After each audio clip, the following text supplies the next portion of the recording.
పెద్ద దిక్కుగా ఉండి మరి ఎల్బీ నగర్ అంటేనే తెలంగాణకు ఒక పట్టణంలో ముఖ్యమైన అది తెలంగాణ గడ్డ అంటేనే ఎల్బీ నగర్ గడ్డ అంటేనే బీసీల అడ్డ, బహుజనుల అడ్డ, చెప్పడంతో బహుజనుల అడ్డ అని చెప్పాలి. మరి మధు రాజకీయాలకు మనం అందరం అండ ఉంటే మనకేం కావాలో మధు రాజకీయాలను అన్ని సాధించుకుంటే మన అవసరాలను తీర్చే ఏకైక వ్యక్తి ఇవాళ ఉన్నాడు. కాబట్టి మనం ఎక్కడ జరగదు. కాబట్టి దయచేసి చెప్తున్నాను, తెలంగాణ అంటేనే తెలంగాణలో ఎల్బీ నగరే బీసీల అడ్డ. తెలంగాణ సాధించడానికి కూడా ముఖ్య పాత్ర వహించింది బీసీల అడ్డనే. కాబట్టి ముఖ్యంగా మీ అందరికీ తెలియజేస్తున్నా, గత వారం కిందట నేను ఆచార్య కొండా లక్ష్మణ్ బాబుజీ గారి విగ్రహం పెట్టారు అనుకుని కొబ్బరికాయ కొట్టే కార్యక్రమం పెట్టాను. అన్నగారి గురించి చాలా తిరిగాం. కాకపోతే మన సీనాల పిఏ గారు లేరు అని సమయం ఇవ్వలేదు కాబట్టి పోస్ట్పోన్ చేస్తా ఉన్నారు. కాకపోతే అప్పటికే కొంతమంది మిత్రులు తెలియజేసిన జరిగింది కాబట్టి మనం చేయలేకపోయాం. కానీ పోలీసులు నన్ను హౌస్ అరెస్ట్ చేసి ఆ కార్యక్రమం పెట్టకుండా చేస్తే కొంతమంది బీసీ నాయకులు అక్కడ వెళ్ళి కొబ్బరికాయ కొట్టడం జరిగింది.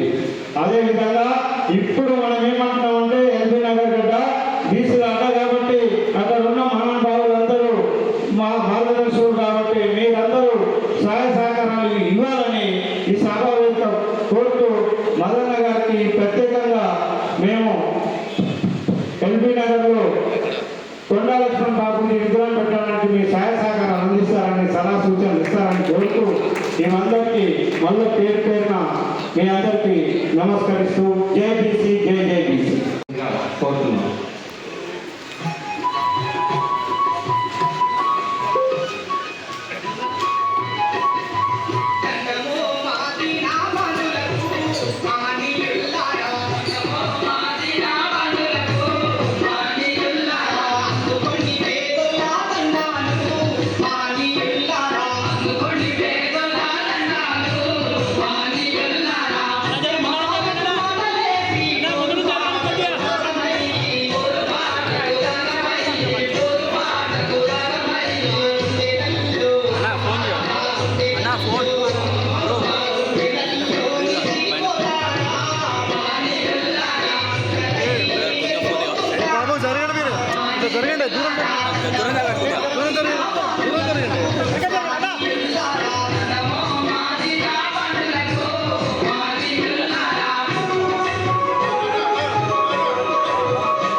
మహానేతల యొక్క జన్మదిన వేడుకలు పురస్కరించుకొని ఈనాడు ఎల్బీ నగర్ అసెంబ్లీ నియోజకవర్గంలో చాలా పెద్ద ఎత్తున చిన్న కార్యకర్తలు అనుకోదీలు 15 రోజుల నుంచి చూస్తున్న చాలా కష్టపడి జమకులు రాగైతేంది, లింగం గౌడైతేంది, కేవీ గౌడైతేంది, మా అడ్వకేట్ అందరూ కూడా చాలా మంది కూడా నేను చూస్తున్నా. మా చెల్లె కూడా చాలా కష్టపడ్డారు. కానీ వీళ్ళ లోపల బాధ ఏమనిపిస్తుందంటే ఇంత పెద్ద మహానీయులు పెడితే బాధపడుతున్నారు. కానీ మీడియా వచ్చింది మర్చిపోతుంది. 1,00,000 మంది 5 లక్షల మంది ఉంటే మీటింగ్ లో కూడా మీడియా కంటనే చూపిస్తుంది. ఇప్పుడు కూడా కంటనే చూపిస్తుంది. మీ కష్టానికి బద్దకొస్తుంది. నిలబడి ఎప్పుడు 1980 ఎక్సైజ్ పాటలైతుంటే మా ధర్మక్షణ రంగం చేసుకొని గీతా కార్యక్రమం అర్థం తీసుకుపోతున్నట్టుంటే ఎదురాకి నలుగురు చేసుకుని వచ్చి మాట్లాడుతారు. 300 మంది ఎంపీకి పోటీ వస్తే నిలబడ్డనిచ్చి వెతికి ధర్మపక్ష వేడులో ₹1 ఓటేసిన సంఘటనలు మీ మర్చిపోతే ఎస్టీలకు బీసీలకు లేదు. ఎస్టీలకు రాజ్యాధికారంలో కసిలా 58% బీసీలు ఎందుకు లేదా ఆలోచన చేసుకోవాలి. ఎన్ని పార్టీలలో ఉన్నది ఇది బీసీల మీటింగు అన్న చెప్పినా ఇది నీ రాజ్యం, నీ ధర్మ, నువ్వు రావాలి. అవి ఢిల్లీకి వచ్చి నేను ఫోన్ల మీద ఫోన్లు కొడుతూనే ఉన్నా.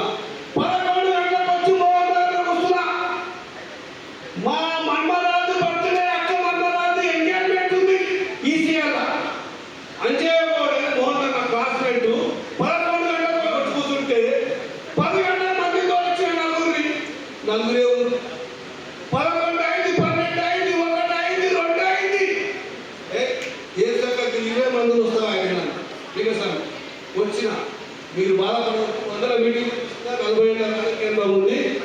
బీసీల మూమెంట్ ఇప్పుడే వస్తుంది.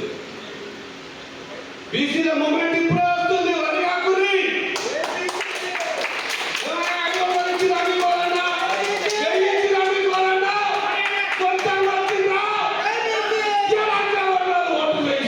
ఒక మనిషి వస్తే వేయిస్తున్నాడు, ఓటుకు 3,000 ఇస్తున్నాడు, ఓటుకు 5,000 ఇస్తున్నాడు.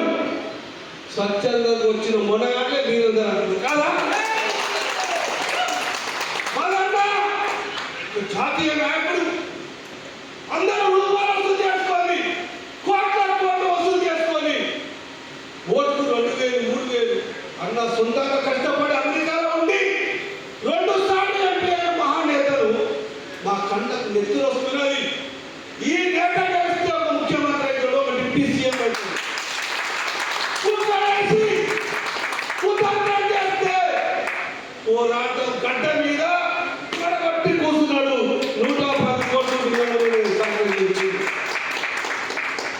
బహుజన గోడ ఎత్తున బహుజన రాజ్యం వస్తే నర్మస్ రాకుని అన్నా మరన్నా సర్దార్ పాపంగా కన్యాయ జరిగిన సినిమా తీసి చరిత్రను ఎక్కించిన దగ్గర పైన జగన్నంటేనా 1980 మునుగా బిడ్డ కర్ణాటక పోయి మరి బొంబాయిలో 300 సినిమాలు తీస్తే 2008 నాకు తెలిసింది ఈయన పెద్ద సినిమా అన్నమాట.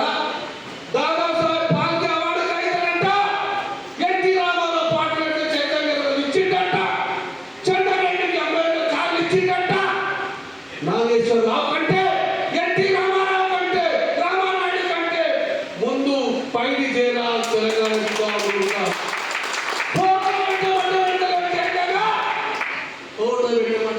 చేయాలని నాకు కంప్లైంట్ చేస్తే నేను ఫిలిం చేసి తెలంగాణ చేయలేదు. బిడ్డ నీ సంగతి చెప్తాని 2008 నుంచి ఇప్పటిదాకా నా సొంత డబ్బులు పెట్టుకొని ఫిలిం చావాలని జన్మదిన వేడుక చెప్తున్నా. ఇలా ఖాతాలో కానీ పైన చేయడం కానీ మరి గతానికి కానీ అవార్డు ప్రకటిస్తే కూడా మేము కృతజ్ఞత సభ పెట్టాం. మొన్న ఫిలిం చావాలి ఆడికి మా వెంకటస్వామి కాక కొడుకు వచ్చిండు, ఎమ్మెల్యే వచ్చిండు. ఏమన్నా ఒకడే చెప్తున్నా సన్నబియ్యం ఇస్తూ సంతోషం, బస్సులో వస్తూ సంతోషం. 2 లక్షల మంది మరన్నా 2 లక్షల మంది సినిమా ఇండస్ట్రీలో బలబలం ఆడి తిండి నేర్చుకుంటూ పోతున్నారన్న. ముఖ్యమంత్రికి ఏం చెప్పాలంటే సినిమా టాకీకి పోతే 300 రూపాయలు టికెట్ అవుతుంది, ఫ్యామిలీతో 2,000 రూపాయలు ఖర్చు వస్తుంది. అరే 1,000 కోట్లు కట్టబడే రాజులేని అమ్మ ఒక థియేటర్, ఒక తెలంగాణ ఒక మంచి థియేటర్ పడేస్తే 100 సంవత్సరాలు మళ్ళీ దానికి పెట్టుబడి పెట్టేది ఏముండదు. 50 రూపాయలు టికెట్ పెట్టారు ఉంటుందా? పాత్రాలు ఏదైనా సరే 300 రూపాయలు ఫ్యామిలీతో సినిమా పోతాడని చెప్పి మా V6 మా కష్టాలు కాక కొడుకు ఎమ్మెల్యే చెప్తున్నా. ఇప్పుడు మీరు కూడా చెప్తున్నా ఇది ఊరిలో ఉంటే పెట్టేదిగా 1000 కోట్ల మీద లెక్కగా స్టూడియో కట్టుంది. కేసీఆర్ ఏం చెప్పిండు? 2,000 ఎకరాల స్టూడియో కడతా. కట్టిందా? కానీ 1 లక్షల కోట్లు దోస్తున్నాడా? ప్రజలు పక్కన పెట్టిందా? సినిమా ఇండస్ట్రీకి చాలా న్యాయం చేసిన కేసీఆర్ గమనించుకో. ఒక లెక్క కాదు, 1000 కోట్ల లెక్క కాదు. ఎందుకు చెప్తున్నాడే ముఖ్యమంత్రి కలవాడు మీరు కలుస్తారు కాబట్టి దయచేసి ఒకటి చెప్పి చాలా లేట్ అయిపోయింది. మీరు ఎంతో ఓపికతో కూర్చున్నారు. ఈ అవకాశం ఇచ్చిన మీ అందరికీ ధన్యవాదాలు. సోషల్ పార్టీ అధ్యక్షులు చామూరు రాజు చేసినటువంటి విజ్ఞప్తికి సంబంధించినటువంటి ఒక మెమోరాండంని అన్నగారికి ఇవ్వవలసిందిగా విజ్ఞప్తి చేస్తా ఉన్నాను. ఇంచుమించు 198 సంవత్సరాల క్రితం జన్మించి సమాజంలో ఉన్న అసమానతలకి, కుల వ్యవస్థకి, దోపిడీదారు వ్యవస్థకి, అట్టడుగోగాల అవినీతి కొరకై ఉద్యమించిన గొప్ప సంస్కర్త మహానేత, దేశ చరిత్రలోనే మహాత్మాని కీర్తించుకోగలిగిన, మహాత్ముడితోనే మహాత్మాని కీర్తించుకోగలిగిన గొప్ప వ్యక్తి జ్యోతిబాబుల యొక్క 198వ జన్మదిన ఉత్సవాలను జరుపుకున్న విభాగానికి ముందుగా ప్రత్యేక అభినందనలు తెలుపుతూ ఈ సమావేశానికి వచ్చిన దేన జయన్ గౌడ్ గారికి, చామకూరు రాజు గారికి, గుజ్జ సత్యం గారికి, కేవీ గౌడ్ గారికి, ఆలెటి శ్రీనివాస్ గారికి, బోయపల్లి లింగస్వామి గారికి, వేరువల్లి వెంకయ్య గారికి, రిటైర్డ్ డిఎస్పీ విజయ్ కుమార్ గారికి, పోల గణేశన్ గారికి, ఆర్టీఓ సూర్యనారాయణ గారికి, సోదరుడు ఉపేంద్ర యాదవ్ గారికి, నా సోదరుడు రాము మహేంద్ర యాదవ్ గారికి, ఇంకా వేదిక మీద ఉన్న ప్రజలందరికీ, మీడియా మిత్రులకి, ఈ సమావేశాన్ని పార్టిసిపేట్ చేస్తున్న ప్రజలందరికీ కూడా ఈ యొక్క చరిత్ర దినం పైన మాట్లాడే అవకాశం వచ్చినందుకు మీ అందరితోటి జ్యోతిబా పూలే జన్మదినోత్సవం జరుపుకోవడమే కాదు, ఏ ఆశయాల కొరకై ఇంచుమించు 200 సంవత్సరాల క్రితం పోరాటం చేసిన మహనీయుల యొక్క చరిత్రని నవభారతదేశంలో 75 సంవత్సరాలు స్వతంత్ర భారతదేశంలో ఎదుగుతున్న ఈ క్రమంలో గత 15 నెలల క్రితం ప్రజాప్రభుత్వంగా తెలంగాణ రాష్ట్ర ఏర్పాటైనాక సోనియా గాంధీ గారు ఇచ్చిన 6 హామీలే కావచ్చు, లేక సామాజిక సమసమాజ స్థాపన కావచ్చు, రాష్ట్ర విభజన కూడా జరిగినప్పుడు ఉమ్మడి ఆంధ్రప్రదేశ్ రాష్ట్రంలో అత్యధిక జనాభా 89% ఉన్న ఎస్సీ ఎస్టీ బీసీ మైనార్టీ వర్గాలకి నిర్ణయాధికారంలో భాగస్వామ్యం లేకుండా ఉంది.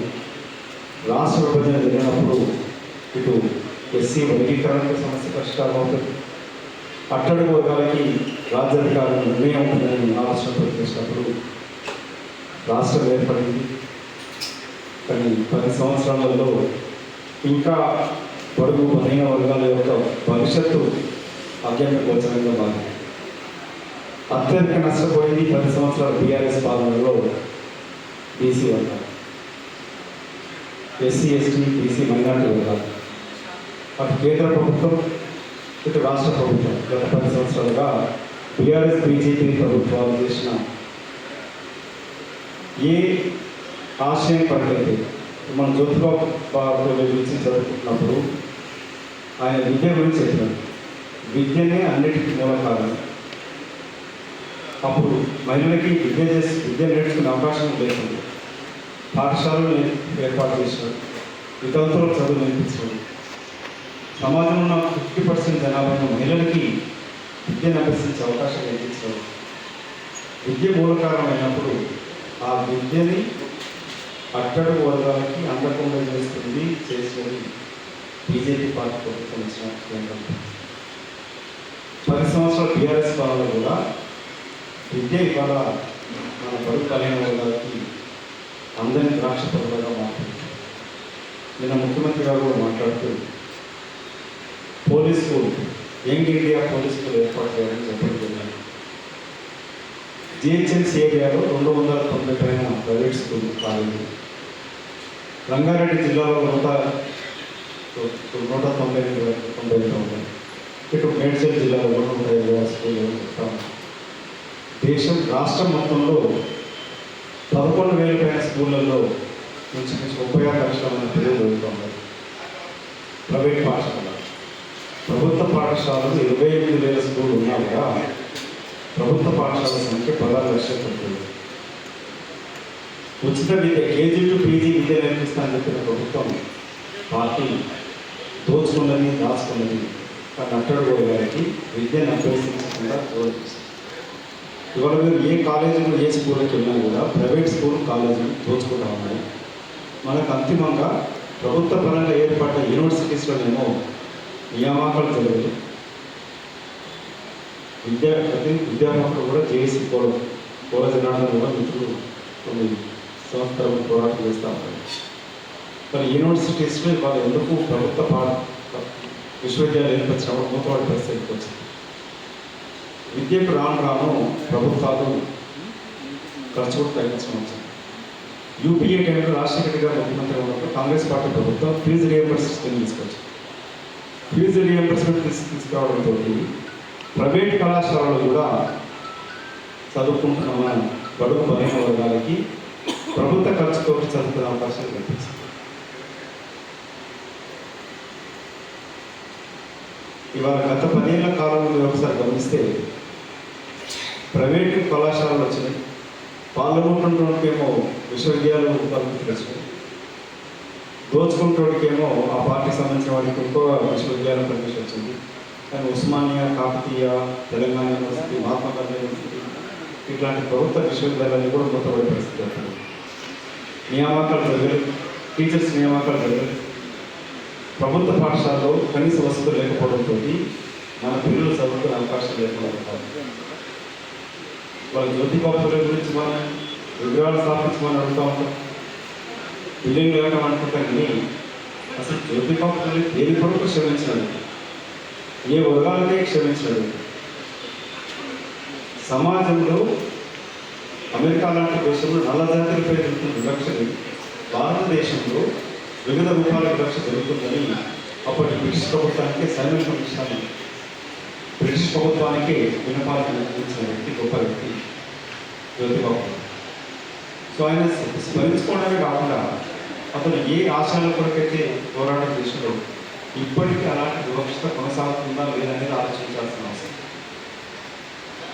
వాళ్ళు దేని గౌడ్ మాట్లాడుతూ మాట్లాడుతున్నారు ఫిలిం ఇండస్ట్రీలో ఏ విధంగా కార్మికులు 1860 లోపలనే కార్మికుల కొరకై పనిచేస్తున్న కార్మికులకి సాయంకాలం స్కూల్స్ నడిపించింది జ్యోతిబాబు. పొద్దున పనిచేస్తూ రాత్రి చదువుకోవడానికి అవకాశం.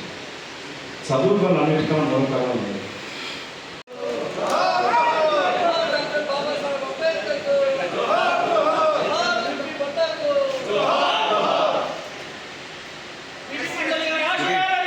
Hey!